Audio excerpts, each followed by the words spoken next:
శ్రీ గురుభ్యో నమ. శ్రీ మహాగణాధిపతే నమ. శ్రీ మహాసరస్వత్యై నమ. హరి ఓం శ్రీమాత్రే నమ. నమస్తే దేవదేవేశ, నమస్తే పరమేశ్వర, నమస్తే వృషభారుడకారాయ నమో నమ.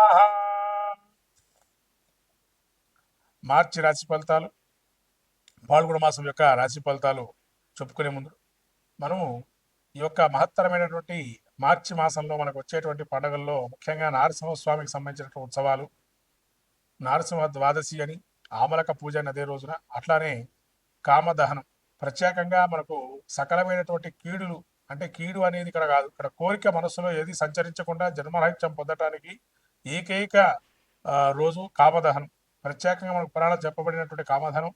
కాబట్టి ఈ కామదహనంలో ఎవరికైతే ఇబ్బందులుగా జీవితంలో అనేక బాధలు పడుతున్నటువంటి వారు ఎవరైతే ఉన్నారో వాళ్ళందరూ కూడా ఈ కామదహనం రోజు ఆ యొక్క కోరికలన్నీ నశించిపోయి అన్ని రకాలైనటువంటి ఇబ్బందుల నుంచి బయటపడేయాలని సాక్షాత్తు ఆ పరమేశ్వరుడు యొక్క త్రినేత్ర ధారి అయి ఆ కాముడిని అంటే ఇక్కడ మన్మధుడిని దహింపజేసేటువంటి సంఘటన మనకు చోటు చేసుకోవటం, తద్వారా సమస్తమైన కోరికలు నశించిపోయి పరమాత్ముడి యొక్క సాన్నిధ్యం పొంది ఆ యొక్క కొత్త వసంతాల్ని, అదే వసంతోత్సవంగా చెప్పబడింది. ఇటువంటి వసంతోత్సవాన్ని మళ్ళీ కొత్త రంగులు పులుముకోవాలి జీవితంలో అని చెప్పి మనకు జీవితంలో ఈ పాల్గొన మాసంలో వచ్చేటువంటి మహాలక్ష్మి జయంతిగా ఉత్తర భారతంలో ప్రత్యేకమైనటువంటి ఈ యొక్క మనకు తెలుపబడింది. అట్లనే బృందావనంలో కృష్ణుడికి అనేక రకమైన గోపికలతో ఆ యొక్క తన యొక్క ప్రేమామృతాన్ని కురిపించినటువంటి, తద్వారా లోకమంతా ప్రకృతి సిద్ధమైనటువంటి ప్రకృతిలో మనం ఎట్లా ప్రేమత్వాన్ని చూపించాలి, ప్రేమతత్వాన్ని అని చెప్పి కృష్ణుడు బోధించేటువంటి వసంతోత్సవము. ఇటువంటి లీలా మానుష విగ్రహమైన శ్రీకృష్ణుని యొక్క విశేషమైనటువంటి గుణగానాలు స్థితించి భగవత్తు యొక్క లీలను తెలియజెప్పేదే ఈ కామదహనం. అట్లానే మనకు చివరగా ఇంకా ఈ యొక్క మాసంలో లక్ష్మీ సింహస్వామికి సంబంధించి ప్రత్యేకమైనటువంటి స్వయంభూ దేవత స్థలాల్లో అనేక ఉత్సవాలు జరపటం. అట్లానే మనకు మన రాష్ట్ర ముఖ్యంగా యాదగిరిగుట్టలో స్వర్ణ గోపుర విమానోత్సవాన్ని కుంభాభిషేకాన్ని చేయటం అటువంటి మహత్తరమైనటువంటి మాసంగా పరిగణింపబడుతుంది. కాబట్టి పాల్గొన మాసంలో ఆ నరసింహం యొక్క క్షేత్రాలు దర్శనం చేసుకొని ఆ నరసింహుడి యొక్క అనుగ్రహాన్ని పొందాలని ఈ యొక్క ఆ యొక్క పాల్గొన మాసంలో, అట్లానే త్రినేత్రధారి అయిన ఈశ్వరుడు యొక్క స్వరూపాన్ని, ఈశ్వర తత్వాన్ని గ్రహించడానికి, పరమాత్మ యొక్క స్వరూపాన్ని తెలుసుకోవడానికి ఆ యొక్క ఈశ్వర మందిర అంటే పుణ్యక్షేత్ర దర్శనం చేసుకోవటం.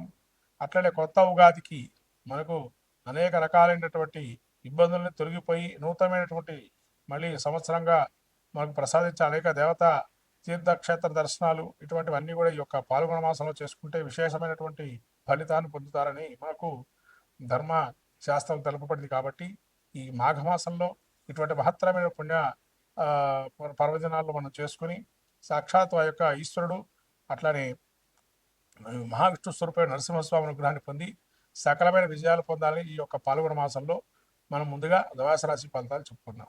వృశ్చిక రాశి యొక్క పరిస్థితి చూసినట్టయితే ఏకాదశంలో కేతువు, చతుర్థమందు శని, రవి, తదుపరి పంచమస్థానంలో రవి, పంచమంలో శుక్ర, బుధ, రాహువులు, అట్లాగే సప్తమస్థాన గురువు, అష్టమంలో కుజుడు. ఈ యొక్క గ్రహస్థితి చూసినట్టయితే ముఖ్యంగా వృశ్చిక రాశి వారికి ముఖ్యంగా చతుర్థంలో రవి శనులు ఉన్నారు.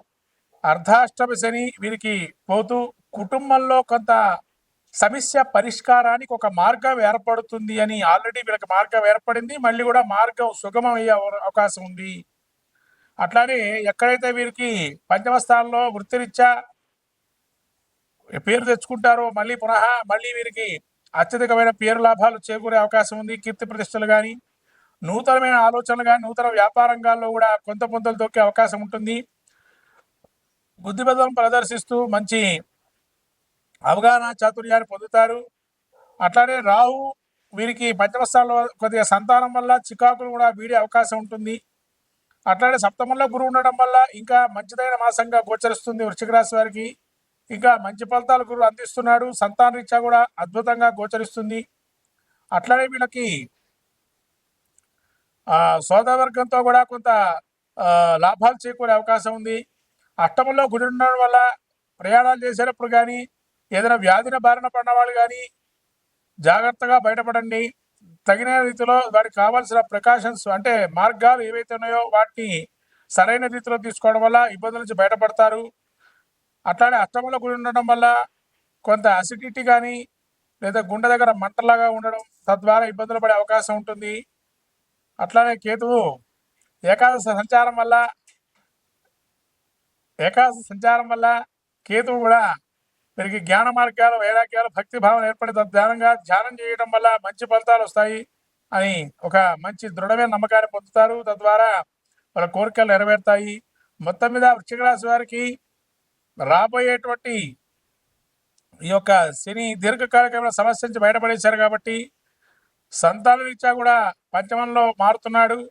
కాబట్టి ఏదైనా కానీ వీళ్ళకి రాబోయే ఈ మాసంలో ఈ యొక్క మార్చి మాసంలో సుబ్రహ్మణ్య ఆరాధన, సుబ్రహ్మణ్య కవచము చేసుకోవటం, అట్లానే విష్ణు సహస్రనామం పారాయణం చేయటం వల్ల విష్ణు దేవాలయానికి వెళ్ళి తులసిమాల సమర్పణ వల్ల మంచి ఫలితాలు చేకూరుతాయి వృశ్చిక రాశి వారికి. మొత్తం మీద ద్వాదశ రాశి వారికి ఏంటనగా ఈ ద్వాదశ రాశి వారికి మార్చి మాసం పాల్గొన మాసంలో మన జాతకంలో కూడా దశాంతర దశలు కూడా చూసుకొని అదొక 50%, ఇదొక 50%గా గోచారాన్ని ఫలితాన్ని కూడా చూసుకోవాలి. తద్వారా ఫలితాలు ఉంటాయి, శుభ ఫలితాలు.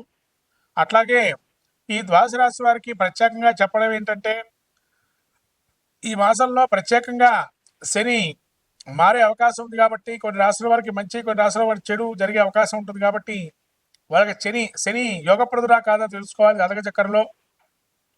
అలాగే జాతక చక్రం పరిశీలన చేసుకోండి. యోగప్రదంగా ఉంటే మంచి ఫలితాలు, అవయోగప్రదంగా ఉంటే అవయోగ ఫలితాలు ఇస్తారు. ఇది అందరూ గమనించాల్సిన విషయం ద్వాదశ రాశుల వారు. కాబట్టి ఈ గమనించినటువంటి విషయాన్ని మీరు మళ్ళీ ఒకసారి పునఃసమీక్షించుకొని జాతక చక్రాన్ని, తద్వారా దానికి సంబంధించిన శాంతి ప్రక్రియలు చేసుకోవడం అనేది మంచిది. ముఖ్యంగా శక్తి లేని వారు ఎవరైతే ఉంటారో శాంతి ప్రక్రియలు చేసుకోవడానికి కనీసం స్తోత్ర పారాయణాలు కానీ, స్తోత్రాన్ని వినటం కానీ, శ్రవణం కానీ, నామస్మరణ కానీ, క్షేత్ర దర్శనం కానీ లాంటివి చేయటం వల్ల కూడా మంచి ఫలితాలు సాధిస్తారు ద్వాదశ రాశుల వారు. కాబట్టి ద్వాదశ రాశుల వారు ఈ యొక్క మార్చి మాసంలో మనకు వచ్చేటువంటి పండుగల్లో కామదహనాన్ని ఏదైతే ఉందో హోళికా వసంతోత్సవం అని, ఆ ఉత్సవంలో అన్ని కూడా దహించుకుపోయి, అంటే మనకు ఉండేటువంటి కోరికలు, అవయోగ కోరికలు ఏవైతే ఉంటాయో అవి దహించి శుభ పరిణామాలు వచ్చే అవకాశాన్ని తీసుకోవాల్సిందిగా కోరుతున్నాను. ఈ యొక్క ద్వాదశ రాశుల్లో ముఖ్యంగా ఈ యొక్క మహాలక్ష్మి జయంతి కూడా ఉంది. కానీ విరివిగా అమ్మవారి యొక్క అనుగ్రహాన్ని పొందండి. మహాలక్ష్మి ఆరాధన చేసుకోండి ఇంట్లోనే. ఆ అమ్మవారి అనుగ్రహం కలిగి మంచిగా కీర్తి ప్రతిష్టలు, యశకీర్తి లాభాలు ఉండాలని నూతనమైనటువంటి సంవత్సరాన్ని అడుగుపెడుతున్నాము. విశ్వావసునామ సంవత్సరంలో అందరూ కూడా సుభిక్షంగా సస్యశ్యామలంగా కోరుతూ నమస్కారం.